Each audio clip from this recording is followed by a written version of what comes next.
Chocobar ice cream ছোট থেকে বড় সবারই খুব পছন্দের। আজকে আমি আপনাদের সঙ্গে চকবার বানানোর রেসিপিটা শেয়ার করব। আমি এই রেসিপিটা খুব সহজ উপকরণ দিয়ে বানিয়ে নিয়েছি, তাই যে কেউ চাইলে এই চকবার আইসক্রিমটা তৈরি করে নিতে পারবেন।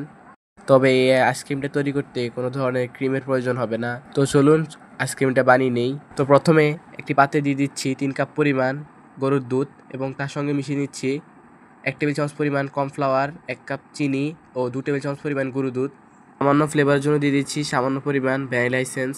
এবার একটি স্প্যাচুলার সাহায্যে সবগুলো উপকরণ একসঙ্গে ভালো করে মিশিয়ে নিয়েছি। পর চুলাটাকে জ্বালিয়ে দিয়েছি। আছে একটু সময় নিয়ে ভালো করে জাল করে নিচ্ছি। ফ্লাওয়ার দেওয়ার কারণে মিশ্রণটা খুব তাড়াতাড়ি ঘন হয়ে যাবে। তো আমার আইসক্রিমের মিশ্রণটা কিন্তু একদম পুরোপুরি রেডি। চুলা থেকে নামিয়ে কিছুটা ঠান্ডা করে নিয়েছি। ঢালা সুবিধার জন্য একটা কাপে নিয়ে নিচ্ছি। তারপর নিয়ে নিচ্ছি আইসক্রিমের মোল্ড। এবার আমি আইসক্রিম মোল্ডে মিশ্রণগুলো দিয়ে দিব। আজকে আমি যে পরিমাণ মিশ্রণ তৈরি করেছি, এই মিশ্রণে আমার 9টি আইসক্রিম তৈরি হয়ে যাবে। তারপর র্যাপিং পেপার কেটে মোল্ডের গায়ে ভালো করে লাগিয়ে দিচ্ছি। আপনারা চাইলে মোল্ডের সঙ্গে যে কাঠিগুলো দেওয়া থাকে সেই কাঠিগুলো ব্যবহার করতে পারেন, তবে আমি এখানে দোকানে লুকানোর জন্য এক্সট্রা কাঠি দিয়ে আইসক্রিমগুলো তৈরি করে নিচ্ছি। পরে র্যাপিং পেপারের মাঝখানে একটু সিদ্ধ করে দিচ্ছি। এখন আইসক্রিমের কাঠিগুলো দিয়ে দিচ্ছি।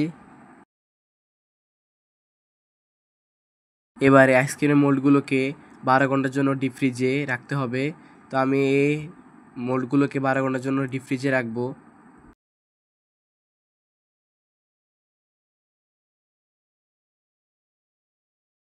12 ঘন্টা পর আমি এখন চকবার আইসক্রিমের জন্য চকলেটটা রেডি করে নিচ্ছি। এখানে আমি আগে থেকে কিছু চকলেট কেটে নিয়েছি। এবার এটাকে চুলাতে ভালো করে গলিয়ে নিব।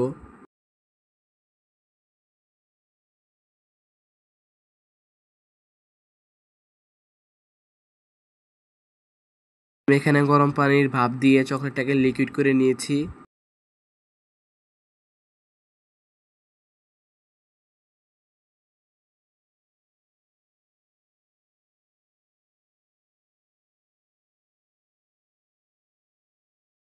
আর এমন একটি গ্লাসে ঢেলে নিয়েছি।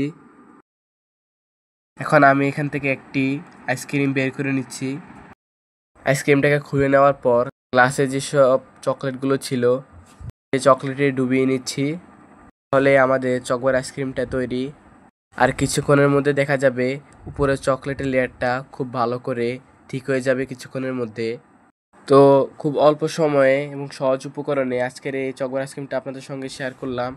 আশা করি ভালো লেগেছে। সবাই অনেক ভালো থাকবেন। আজকে বিদায় নিচ্ছি। সবাইকে আসসালামু আলাইকুম।